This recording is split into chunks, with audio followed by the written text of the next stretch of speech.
Hello, everybody, and welcome back to another episode of Just Two Dads. This is episode number 133. Normally, I say, along with Sean Francis, I am Brian Altunian. So I'm going to say in absentia with Sean Francis. This is Brian Altunian, and today's subject, today's guest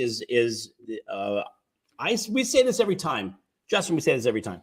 We're always excited about the guest that's going to be on, but today there's just a depth of information that we're going to be able to share. You're going to be able to provide. I think this is going to be a very exciting conversation. So we're going to get into it in another episode of Just Two Dads.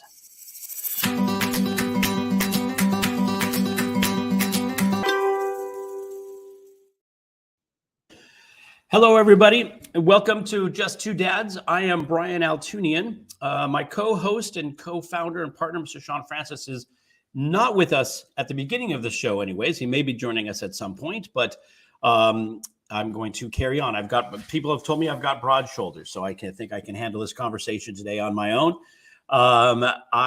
First of all, this is episode number 133 of Just Two Dads. Sean and I started this conversation a little over 2.5 years ago.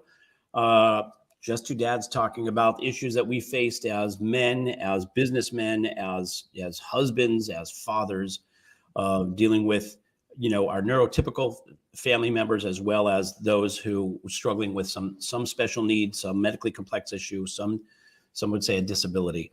And we thought we're meeting so many great people who are impacting the special needs community. We didn't know about it. Maybe other people don't know about it. So we thought we would start this podcast in order to shine the spotlight on those folks who are doing amazing things. We call them warriors, people who are doing amazing things for the special needs community. Today's no exception for sure. And so we started this podcast, Just Two Dads, and we're 133 episodes in, and we're still going, and we're very excited about it. Before we jump into the conversation, I just want to thank everybody who's catching us live on Facebook. If you want to put comments in, please add it to the comment section. If we can, we'll throw them up on the screen. If you're catching us after the fact on our Just Two Dads YouTube page, please like and subscribe, share with your friends if the information is poignant and something that you think other people would benefit from. We like to like and subscribe because it helps we're just going to be blatant. It helps our logarithms. It helps get us to a little higher platform and access to more folks. If you're catching us on our podcast outlets, feel free to reach out to us on our Gmail email address at wearejusttwodads. It's all one word, no dashes, no dots. wearejusttwodads@gmail.com. And finally, if you're catching us on WSTX AM radio down in the U.S. Virgin Islands, thank you for including us in your day of listening, and hopefully we're going to add some value. Again, as I started to say, Sean is not with us, dealing with some family matters this morning. So I'm going solo, and I love that I get to do this, although clearly it's something that I'm not used to doing. Sean usually takes over here, and it's easier for me to just hand it off to Sean and go, hey, Sean, start the. So anyways, Justin, forgive this. This is going to be new grounds for me. So I'm going to do an intro. I want people to understand who you are, because your background is so fascinating. And I think the work that you're doing currently is incredible. And so I'll just let folks know. So and I'm going to read a little bit, so if you're catching me off camera. So Justin started, by the way, an attorney by education, but also by practice. He was a practicing attorney.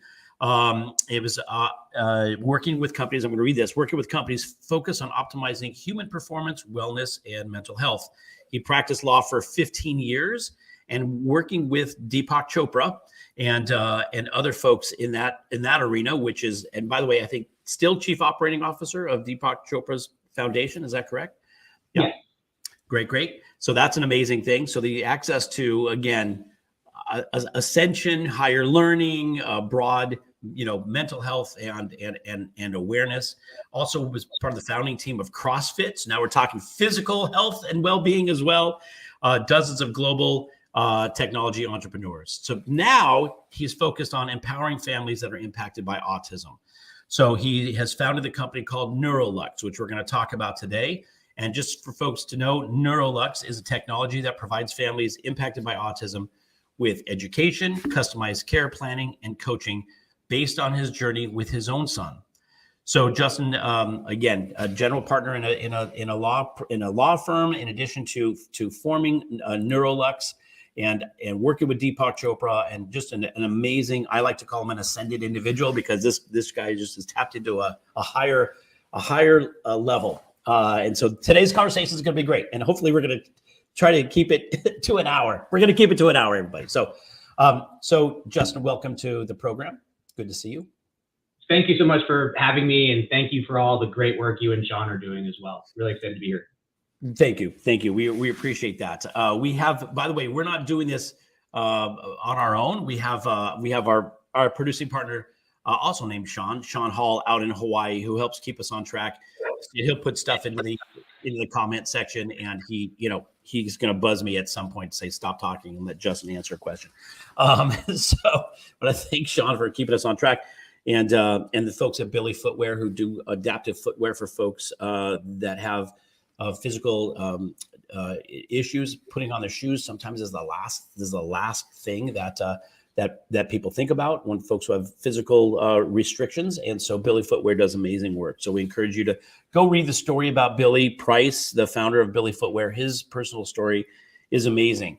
And that's going to launch us into today, because the personal story of the founders of some of these companies is really, it's so inspiring. It's one thing to go to a company like Billy Footwear and look at the adaptive footwear for your children. But when you hear his story and how he got to what he's doing, it's inspirational. Today's story is going to be that as well. So Justin, I just want to say, again, welcome. And as we start this, we often ask the question at the very beginning of every episode, your origin story, where you started, how you grew up, and your path to where you are today is interesting. I know it was interesting to us during our pre-show conversation, but will you walk us through kind of where you grew up and how you got started and how you moved into the law practice and then beyond, and how you got involved with Deepak Chopra, and kind of guide us through that process a little bit, if you don't mind. Sure, and please feel free to interrupt me at any time. So I grew up in a small town in New Jersey. Older brother, 2 younger sisters, very family-centric. My path was wanting to work with kids. So I was studying psychology in undergrad, was considering potentially going to med school and doing the psychiatry thing. And then 9/11 hit pretty close to home. My dad was supposed to be in one of the towers. It was in New York, and so that shifted my trajectory. I wound up going into the Marine Corps as an officer, so did my training right after 9/11. And then when I was on active duty and the war kicked off, the Marines had a shortage of pilots and lawyers. So it was not because of merit, it was because of dumb luck. I got accepted to the Marines law program. So went into the reserves. I did law school in Boston. Wound up being a blessing in disguise. I came back on active duty. I spent 5 years as a federal prosecutor and advisor for the Marine Corps out in California, where I'm still today. At the time, I did a lot of special victims work. So there was a lot of PTSD, crimes against kids, loss of life, sexual assault. And so found myself immersed in this unusual dimension of the military that I wasn't expecting. Yeah. But had fantastic leaders, learned a lot. I left active duty after, I think, just under 5 years, transitioned to an entrepreneurial office of a big growing law firm. As you mentioned, a friend of mine started the company CrossFit.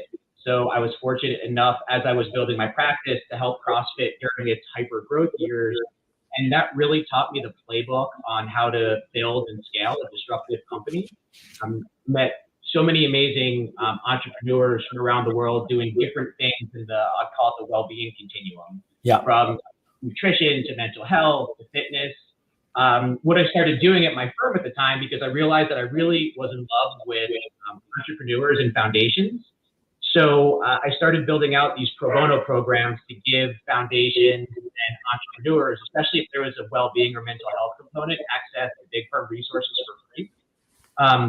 One of the foundations that I've proudly been general counsel for the past 8.5 years is called the Honor Foundation. And we are the largest transition institute in the world for Navy SEALs with special operators. Wow. So it's been really cool learning from these families who have spent 10, 20, 30 years in a really kinetic, high stress operational tempo. Right. And so I tricked the law firm into making me partner. Realized that I wanted to do something more entrepreneurial, related to impact. And so I was fortunate enough to be Deepak Chopra's attorney for a few years. And then when COVID started heating up, he asked if I would step in and help steer his foundation through COVID as COO and Director of Global Impact. So I happily said yes. Actually, but I did, and he'll laugh at this. I said I had two conditions when he gave me the offer. And I said, I'd be honored to join you, but when I ask you for anything related to families impacted by autism or veterans, you have to say yes. And he smiled and said, of course. And so with that opportunity, I started to downshift my legal practice. Stepped in to support him. I launched a venture fund called the Veteran Fund, and we back veteran-led technology companies. Beautiful. So that's been a really fun way to stay connected to the veteran community. We've made 7 investments. We're going to make 25 total. Just the sheer courage and brilliance of entrepreneurs is inspiring every day. For sure. And, with all of those kind of twists and turns over the years with practicing law and litigating, none of it prepared me for the journey with my son, who is now turning 13. That experience, when he was diagnosed on the spectrum, just really dropped me to my knees. I don't mean this in a like a puppery kind of way, but the system just broke me. I didn't realize he was suffering as much as he was, and it led to some pretty challenging events where he was at the wrong school and had to go to war with the school district. And during one meeting, they refused to grant us a transfer to a school that was better suited for him. And we had an advocate. It was being recorded. I don't like to go into lawyer mode in my personal life often, but this was the exception to the rule. And we basically caught them in a lie. Saying that the transfer wasn't available for certain reasons because of a law. And then I pushed back on it's being recorded. Yes. Okay. You just said it's a law. Yes. Put it up on the screen, the law that we're talking about. And the case manager turned white and said, well, it's more of a regulation. I said, all right, well, let's go through it again, put the regulation up. And then they asked for a break. I said, no, we're not taking a break. They took a break. They came back in, sprinkled fairy dust, and then approved the transfer. And I remember walking out to my car and crying and, thinking to myself, if it was that challenging for, 2 parents who are attorneys, in San Diego, what are other families dealing with who don't have, the experience? I'm sorry, I lost you for a second there. Who don't have the experience with navigating an adversarial system. We did.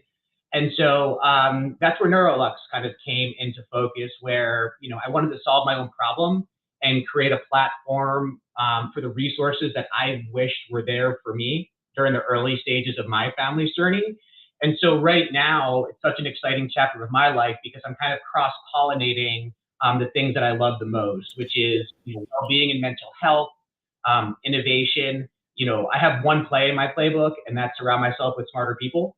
And so I've been very fortunate to have extraordinary teams over the years.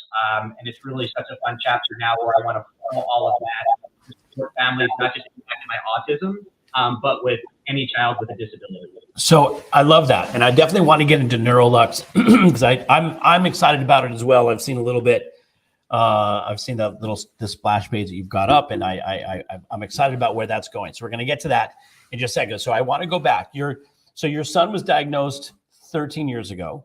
Because I've said we sort of made a little jump. You asked Deepak Chopra, your one condition of veterans and families, dealing with autism or other forms of disabilities. And so I was thinking, making the connection. I was like, well, wait a minute, how did that happen? So we're talking about 13 years ago. You were, we like to say, you became a member of a club that you never intended to join at some point.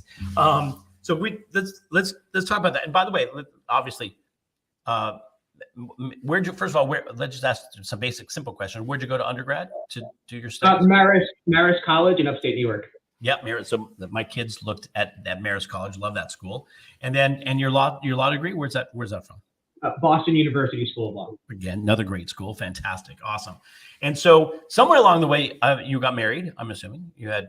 Yes. Yep. So I was married when I first got to San Diego with the Marines. Wound up getting divorced when I left active duty, but very fortunate. The kids were 1 and 3.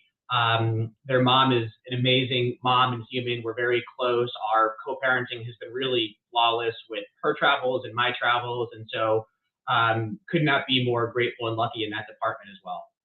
Beautiful. And your son who was diagnosed on the autism spectrum with autism, your oldest or your youngest?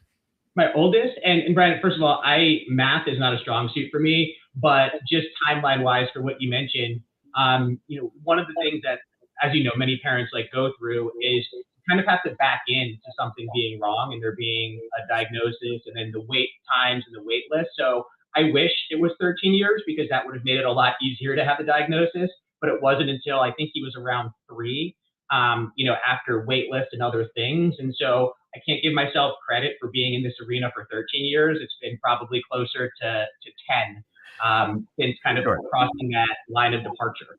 Yeah. And by the way, that point of demarcation is significant for a lot of folks, right? And we were just having a conversation the other day with, was it already last week? Time flying so fast, where that point of demarcation is significant. And for some that are fortunate to see some differences and to start exploring that in the child's 18 months to 3 years, that seems to be a significant point. And there are some that don't actually see it. Something happens at some point down the road where we start to see some deviation from the norm. We had a guest, we talked about this last week. We had a guest on our show who was elected to the Burbank City Council, who found out that his son, who was, I think, 8 at the time, was diagnosed with autism. And as they were going through the diagnosis process, he found out that as an adult, he also was on the spectrum. There are certain things that he realized. So he didn't even have the benefit of having the support as a child. People just thought he couldn't, keep track of time and schedules. And he will tell you his name is Constantine Anthony, who, by the way, the Burbank City Council appoints their own mayors. And so he's now the mayor of Burbank in California. And he will tell you, his biggest issue is he can't, if you said, I need you to be here at 11 o'clock, he has no he literally, his brain he has no concept of time. He doesn't know where that fits in, how that works. And so his assistant, if you will, in his life, and his wife, now they've just recently been married, she manages his schedule because he doesn't. So as a child, he went through this experience. And I think this happens a lot with folks who have dyslexia. Sometimes they're not diagnosed properly, or it's not seen. They just look like they have difficulty reading or have difficulty performing well in school. So I hear you. That point of demarcation is critical when that happens. So your son's 13. I didn't mean to think that you've been in this for 13 years. So thanks for the correction. But the reality is, on that point too, I just want to double click on something you said because I think it's really important. The past few years, I've had so many colleagues and friends and families, not just reaching out with an adult diagnosis, but also, as you mentioned, another not adult, but maybe late teen diagnosis as well. And in some ways, it's a huge relief because there's kind of been this source of friction all along.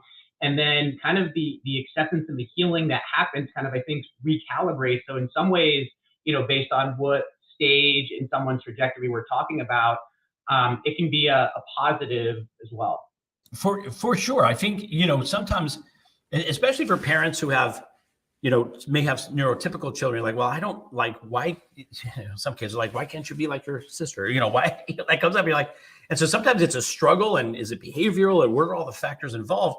And so when you have the diagnosis, and sometimes you're oh, I will honestly tell you, when I saw Elon Musk host Saturday Night Live, and in his monologue, he said, well, I have Asperger's, so I see the world differently. Literally, it was that totally explains it. I really got of course. And by the way, I've been around the special needs community for 25 years, and I would not have guessed that, right? Sometimes we have these, these undiagnosed, situations where people will go, well, that doesn't make any sense. And then once you put I hate to say this, once you put a label on it, you're oh, well, in that context, Now that makes so much sense because you process the world differently. So when you say something and people are like, what the heck is that guy talking about? In a way, you're like, okay, well, that's because you process the world differently. And to your point, Justin, I think the great thing is with people like you that are out there supporting the community, what we're creating is an awareness that not everybody sees the world the same way.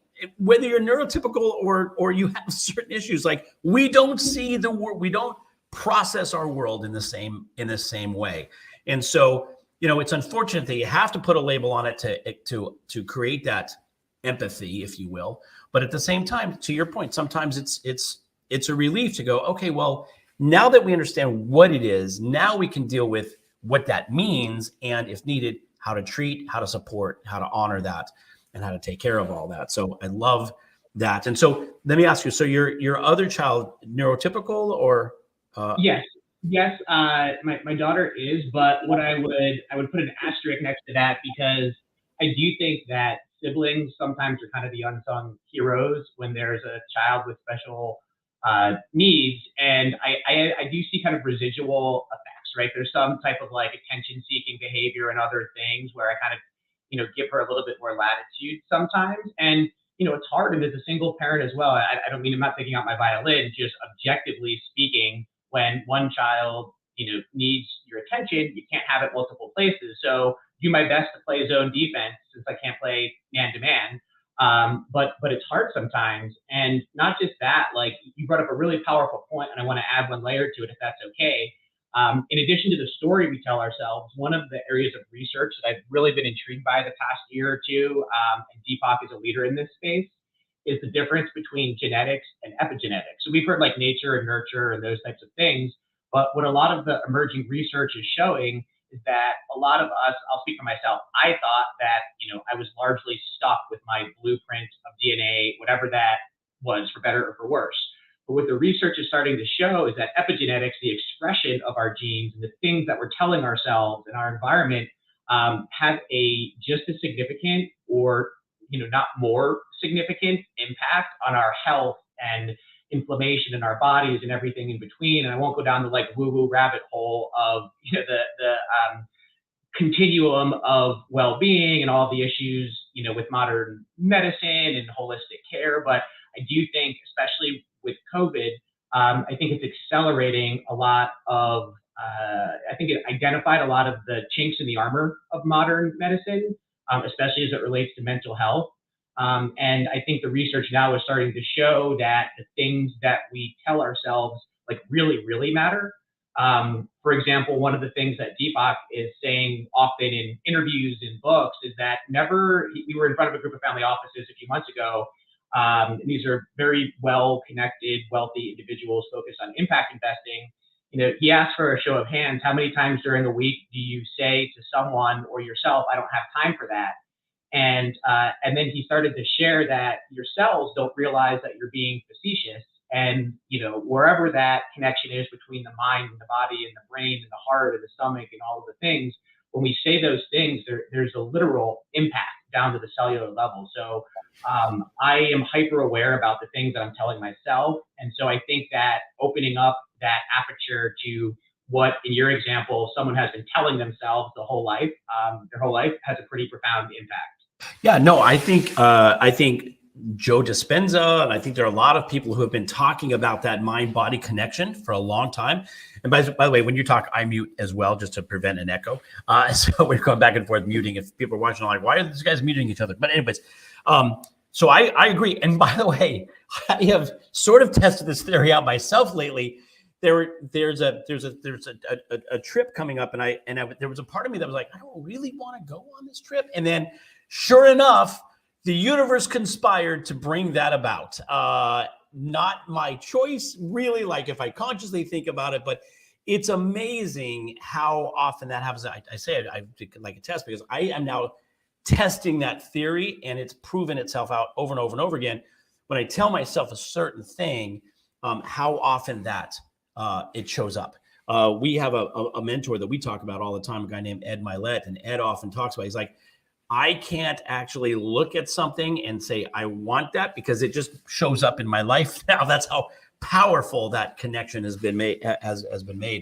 So I love your time. And I don't think it's, I mean, personally, clearly anybody who's listened to me or have heard us over the last 2.5 years, I don't think it's woo-woo. I love that. And I love the exploration. And I've listened to a lot of Deepak Chopra's, you know, a lot of his audiobooks, and I've listened to him speak, and I get it. And I totally understand that. And that's why I think that when you have something that stops you from moving forward, I like to avoid the word disability, but for the sake of conversation here right now, if you have a disability, something that makes you unable to accomplish something, we do tell ourselves certain things that then it becomes a reinforced phenomenon that just, you know, it's just ongoing.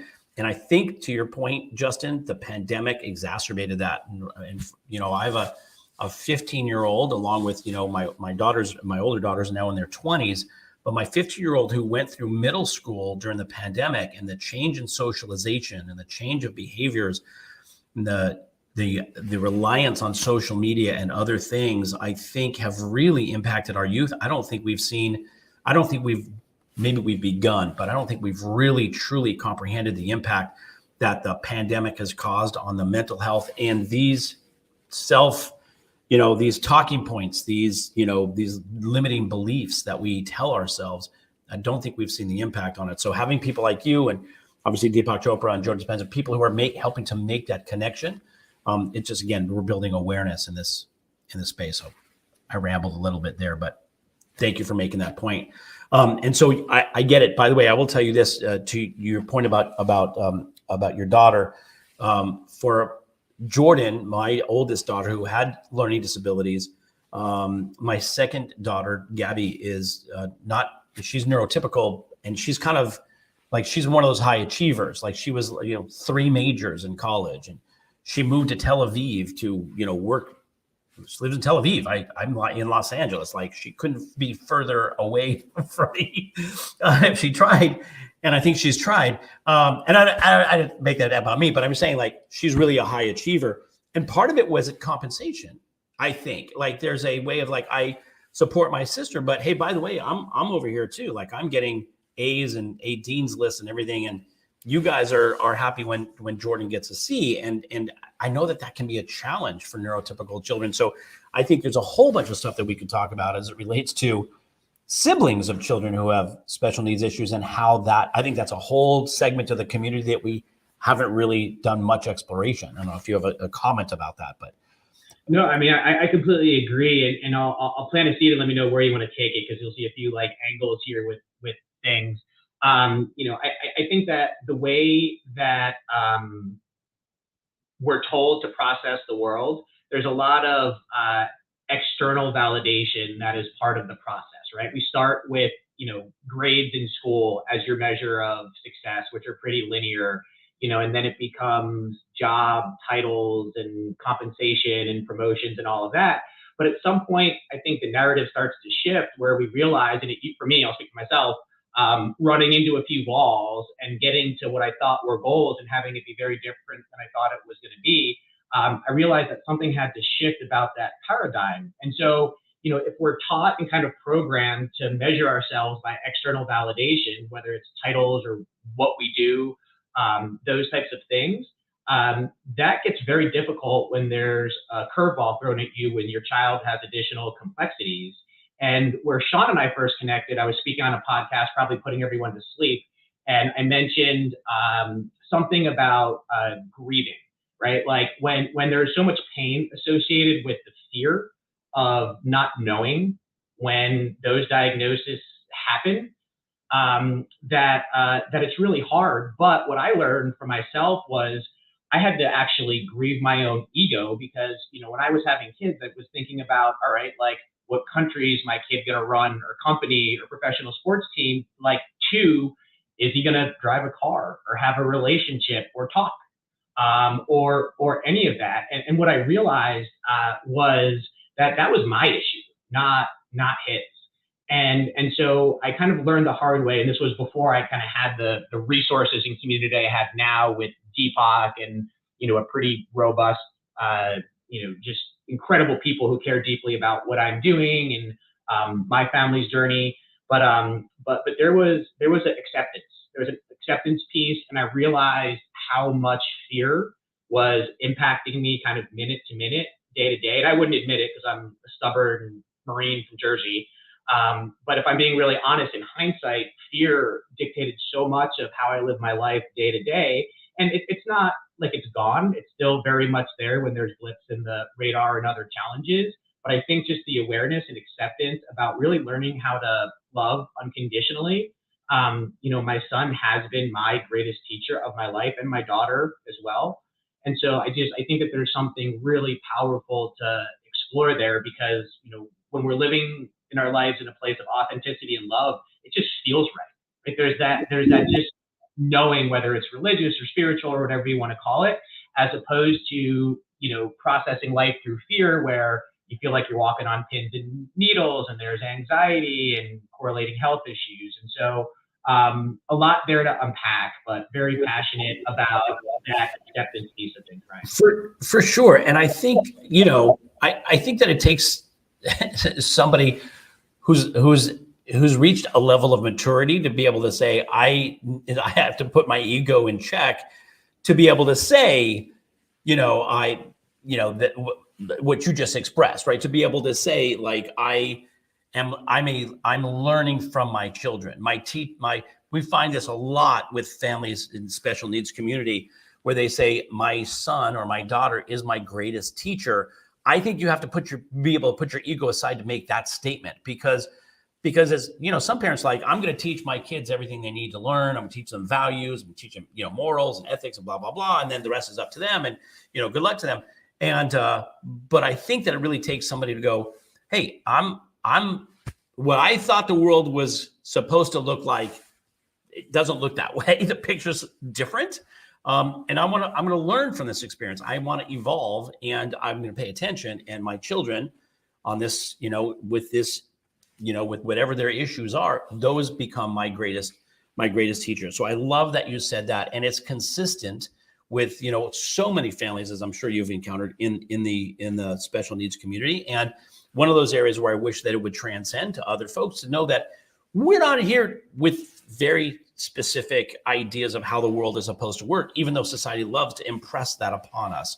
They love to set what determines our worth, our value, all of those things. And so we place a lot of value on, on things that are dictated to us by outside forces, which, doesn't make any sense. And again, like I said, if you're evolved, or you have some level of ascension or some level of awareness anyways, that you realize we are for a short period of time, right? We're energetic beings occupying a physical form. And so, being open to that.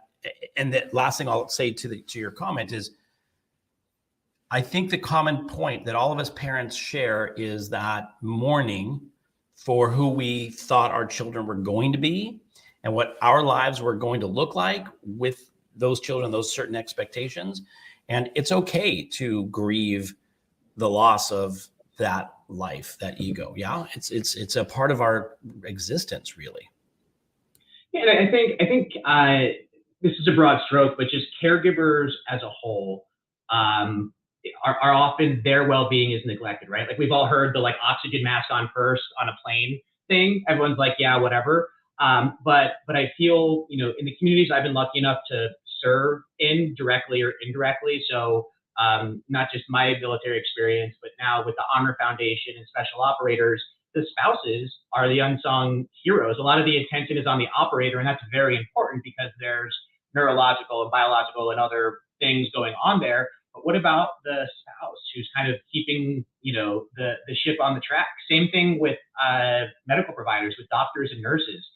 We spoke with the Chopra Foundation to residents during COVID, and the data, if I recall correctly, was they saw more loss of life during their year of residency than most early doctors see in several years. That has to go somewhere, and same thing with having a child with some additional challenges and complications, not just how I'll speak for myself, not just how I tortured myself with the fear and the unknown of it, but just the not knowing. And so, there is some really interesting research comparing cortisol levels in combat to cortisol levels in parents with a child with a disability. And our bodies often don't know the difference for, what's kind of happening neurochemically, with stress and cortisol and everything in between. And so I am hyper interested in making sure that caregivers have support, and not just with what we're doing at NuroLux, but pretty much everything that I'm doing. With my venture fund, we're making sure that our entrepreneurs leading our portfolio companies have resources to what they need. At the Chopra Foundation, we're trying to take care of those who take care of us, in addition to underserved communities. Honor Foundation as well, holistically looking at the entire family unit with the kids and the spouses and everything in between. So I hope that, parents and caregivers with any child with a disability, dads, moms, whoever, that they will at least give themselves the gift of being intellectually and emotionally honest about how hard it is, and realizing that it's actually not a sign of weakness. And that's why I absolutely love what you and Sean have built, because for me, I was so afraid of sharing my story. And I didn't think that there was like a community or tribe out there that would understand. And that was like not a little wrong. That was entirely wrong. And it wasn't until I started to kind of dip my toe in that water and share my story where I felt like I wasn't alone and I wasn't taking crazy pills and things like not even knowing how to tell my story with my kids to my family, that I wasn't unique in that sense. Yeah, I love that, and you know this because we've talked about it a little bit, but Sean and I started, and all this at Sean's insistence. I was a little reluctant to do it, but we've formed a men's group, and I hate to call it that, but for lack of a better word, but a place, we call it the Den, and that's for people, for men caregivers, male caregivers, to have a safe place to have that conversation, and actually gosh, the problem is an hour's not enough, Justin, because you brought up like three things I want to acknowledge really fast here. First of all, there's one thing to go through the list of no's. When my daughter was diagnosed, our neurologist told us all the things she was not going to do. We call it the day of no. And somebody mentioned in our discussion in the Den that he's like, you guys that's awesome for you to know.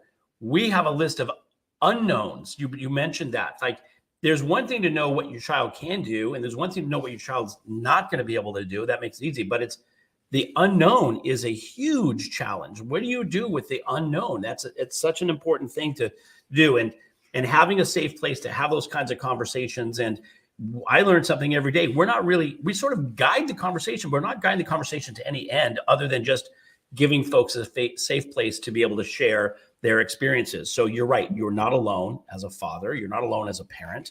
You're not alone in the special needs community. There are places. There's another, for women, a support group called We Are Brave Together. I just joined the board of We Are Brave Together for moms, a support group that now gone international. And so it's a really amazing support group for women. The Den is what we've just started here for men. There are resources for sure. You made one other comment. I wanted to put up on the screen, the Honor Foundation is, for those who are listening, it's honor.org, HONOR.org.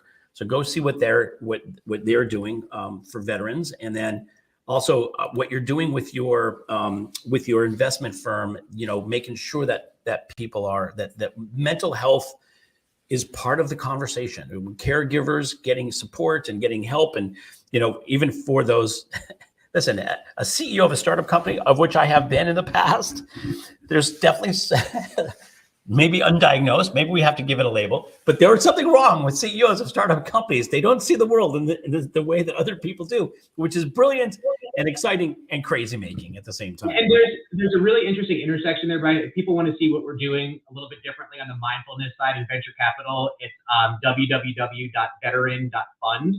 Deepak is involved in helping us with resources there too. But there's a really interesting intersection between neurodiversity and technology.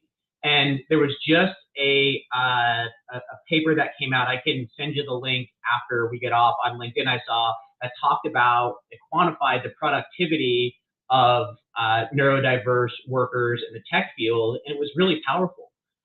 One of our investments for the fund is a company called Clusive, and they're providing job opportunities for the visually impaired and growing like crazy. Another company that we invested in is called Infant Teams, and they're providing not a disability component, but they're providing jobs for military spouses who bounce around every 3 or 4 years so they can find employment because they're traditionally overeducated and underemployed. So I feel optimistic about the power of neurodiversity and potential there. But I don't want to interrupt because I think you said you had 3 things and that was 2.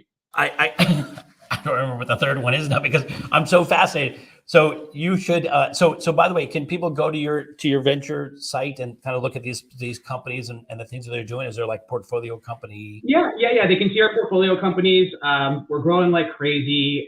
Again, I mentioned it earlier, but I'll say it again. Just like the courage of the founders in these markets too is really, really special. So we come in, we write first checks at kind of a late pre-seed stage, which is in venture, it's called Valley of Death, when companies are trying to get those first dollars in. So in addition to being capital allocators, we care deeply about connecting, even if folks aren't a good fit for our fund, connecting them with resources and other scholarships and things that'll help them build or figure out if they want to be an entrepreneur. And so I'm just very fortunate to see so many moving pieces of innovation. We invested in a data center going on the moon, which I thought was a joke. And then I met the team and it is just extraordinary. And so if technology is evolving this much, how come we can't be better at the fundamentals of, well-being and caregiving? And so, that's one of the big problems that I want part of my life to, be spent solving.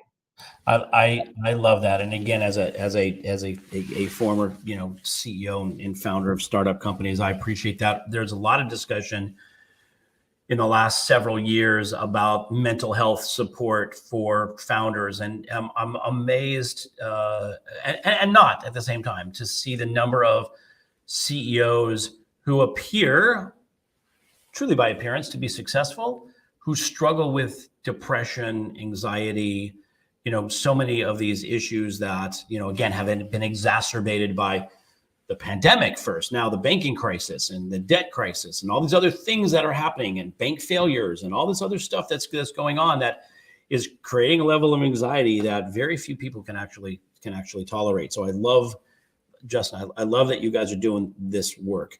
And I know Sean threw up here Instant Teams as one of your companies, right? One of your project companies. Great. So people should see instantteams.com.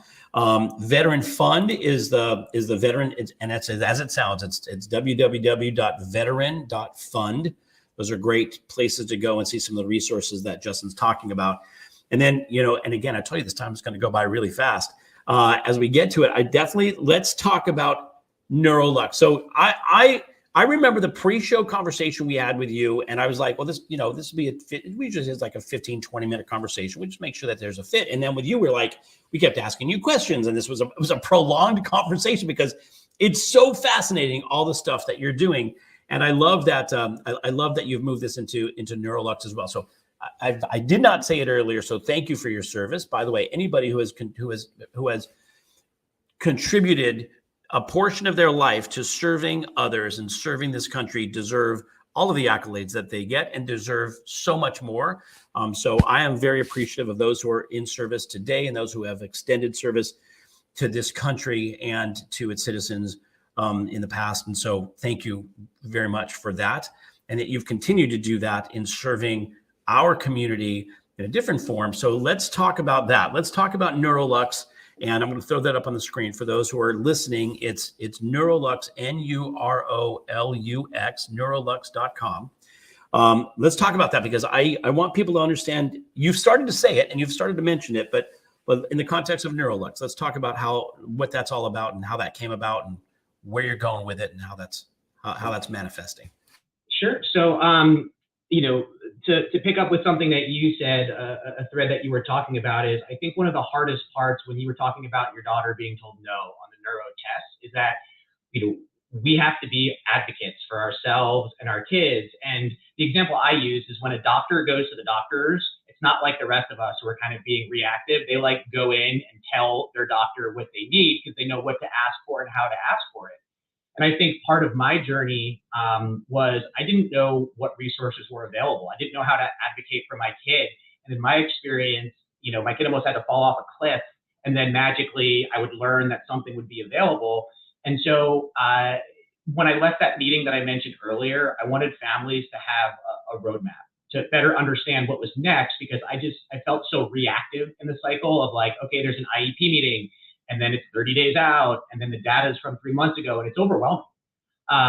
And so, I was noodling how I can help families solve my problem. And then I went to lunch with a buddy through the Honor Foundation who'd been in the SEAL teams. And he said something to me that really impacted me. And he said, listen, he's like, in the SEAL teams, we're not amazing at any one thing, but we're brilliant in the basics. You could throw a SEAL on any coast in a lineup to clear a building, and they would know what to do. And this light bulb went on for me that no one taught me the basics of navigating neurodiversity in my son's journey.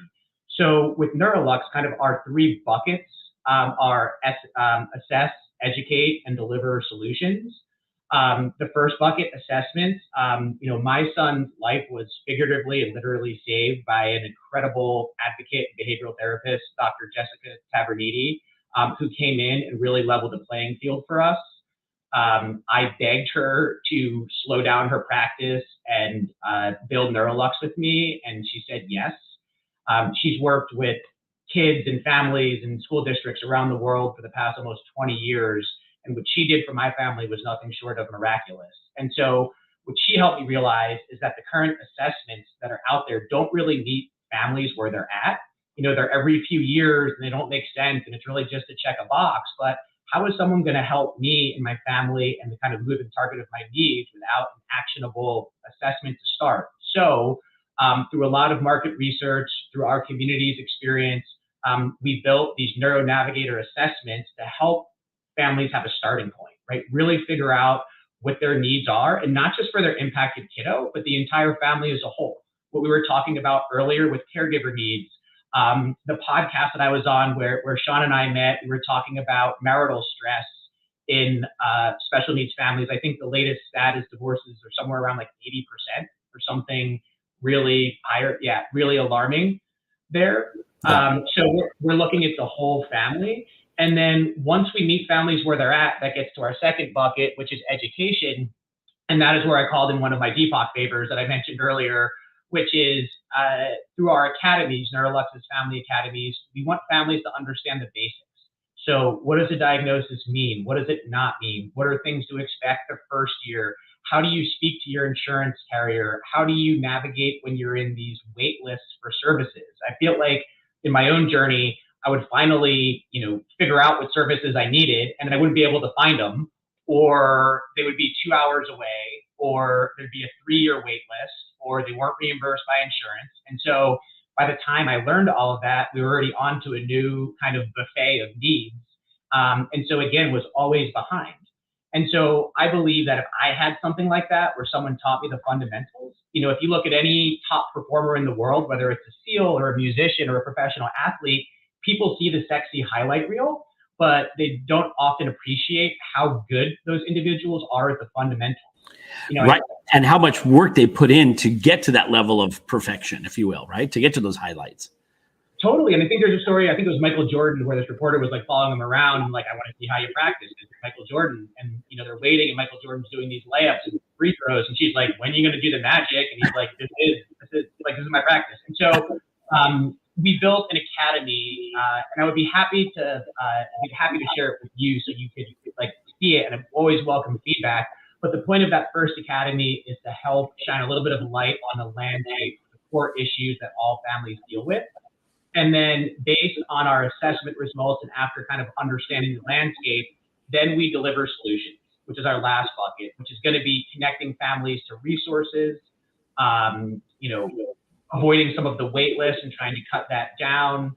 Let's call it our endless aisle, where, I'm very big on science-based technologies and have a part of my friends like a very sensitive bullshit radar. And so as we look at different services and products and other things, if they're validated and science-backed, we will share them with the community. But we will not allow any snake oil to be peddled to families. And I cannot tell you the inbound I've received over the years about people trying to sell fear. And so, my kind of standard is if I wouldn't use it for my family, I certainly won't recommend it to anybody else. So we're really excited. Jessica graduated two of the premier tech accelerators in the country, Founder Institute, and then she was accepted to Fourth Wave, which is the premier women-led technology company accelerator in the U.S. We have things in order. We have an amazing advisory board. We're going to raise some money to refine our tech, and then we're going to scale as quickly as possible to reach as many families as we can. Amazing. Amazing. I love that. And so you formally launched NuroLux at what point, do you think? I would say 4 to 5 months. Once we're going to do a beta version, and if folks are interested in participating and giving us feedback, would welcome working with some families, because tech, as you know from your CEO days, is an iterative process. For sure. And there's an intersection with tech too, where I read something about if you're not embarrassed by your first version, you're doing it wrong. But at the same time, it's so delicate and sensitive that I really want to make sure that things are in a place where we're adding value. So those assessments lead to actionable output. We're going to have a dashboard, Brian, to really show families where they're at any given moment in time, and we're very close. Amazing. So we have a really exciting strategic partnership that we're finalizing right now with a company that's doing the first FDA-approved diagnostic, Cognoa. All families should check them out, because their leadership team with Dennis and Brandon have done there is going to be a game changer for the world. Amazing. And so there's people out there, but like you said, it's finding them and knowing where to look and what questions to ask.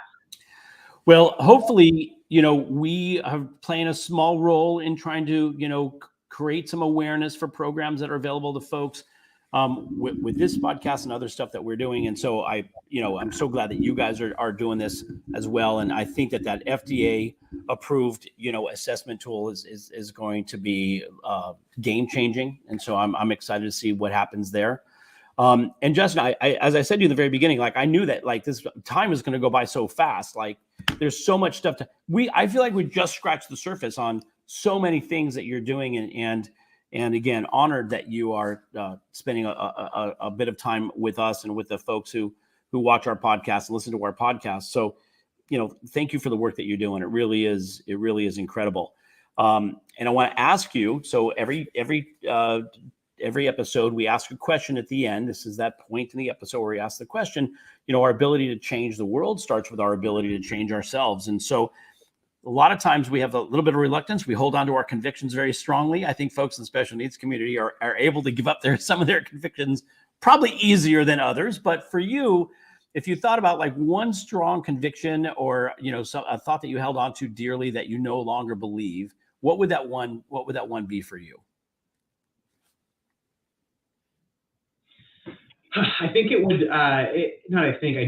it would be to have courage to be honest with myself about how I'm feeling. Because I feel like with my son's journey and my daughter's journey and other challenges in life, I kind of intuitively knew what was going on, but very quickly talked myself out of it or made excuses or buried things. And while I think one of the reasons Deepak keeps me around is I'm kind of his petri dish, because I'm so, all over the place. But slowing down and creating the time and space to have the courage to really swap fear out for love and love of myself as well. And just giving myself the gift of processing and being honest. And I can still make whatever decision I'm going to make, great decision, poor decision. Life just continues to unfold. But it would be letting go of just having to always fix and protect, and having the courage to be honest with myself about how I feel. I love that. And I think we all can apply that. I think we all have that opportunity to, take a moment to reflect. A lot of times we're so, we're jumping out of reaction. We make decisions based on, history, comfort, a whole bunch of reasons. And I think be able to have that moment of, calmness to be able to make, good decisions. I think that's a valuable lesson for everybody. So we're wrapping up this episode. So very first thing I want to do is say, again, thank you for spending the time with us. I find you and the work that you're doing fascinating. talk to you on another day on about a bunch of the things that you're working on, because I think we may have some overlap in some other things that we're doing. But I appreciate you spending the time. I wish Sean had been here for the conversation, because it started with the two of you on another podcast, and he was so fascinated by your story that he wanted to have you share that with us and with the folks who listen to and watch Just Two Dads. So thank you again for that. Thank you to Sean Hall. I will tell you, Sean was amazing putting all of your links up on the on the page for us. So for those who are catching this after the fact, all those things there, Sean Hall's putting up there. I want to remind people, if you want to sign up for the Den, I'm throwing it up on the screen now, which you probably aren't going to type that all in, but we have a form to register for the Den, a place for dads or actually any male caregiver. It doesn't have to be a father, it could be an uncle. We had an uncle on last week. For an uncle to have that safe place, the Den. It's the home, the room in the home where we have that level of comfort. We just can sit back and be ourselves, be vulnerable, be exposed, and be, safe, feel we've got a safe place to have the conversation. I always, first of all, I want to thank everybody for catching us live on Facebook and on our YouTube channel and on Google Podcasts and at WSTX AM radio in the U.S. Virgin Islands. Sean Hall, love you so much. Thank you for your help. And Billy Footwear as well, for always being a great sponsor for us. And, I always like to end the episode by saying, empathy and love is always in fashion, if you will, even more so now, I think, than at other, perhaps other times. If you see somebody's situation, don't be judgmental. You have no idea what they're going through, what experience they've had. If the child's having a meltdown or the parents frazzled, you don't know what that was so fascinating, the comment that you made about our cortisol levels being the same in combat as it is for a parent of a special needs child. That is incredibly telling. So think of that. If you see somebody and you rush to judgment, you have no idea what's going on with that situation. So be empathetic. And if you look at the world through the lenses of love, the world's always a better place. I've not just learned that from Ted Lasso, but I appreciate the lesson. And Sean always likes to end by saying, it's better for us to be, more childish and less more childlike and less childish. See, I can't even get it right. More childlike and less childish. That's, I think, the lesson there. So on that note, I want to thank everybody again for participating. And Justin, thank you for the time. This has really been fantastic. Thanks for wrapping up episode number 133 of Just Two Dads.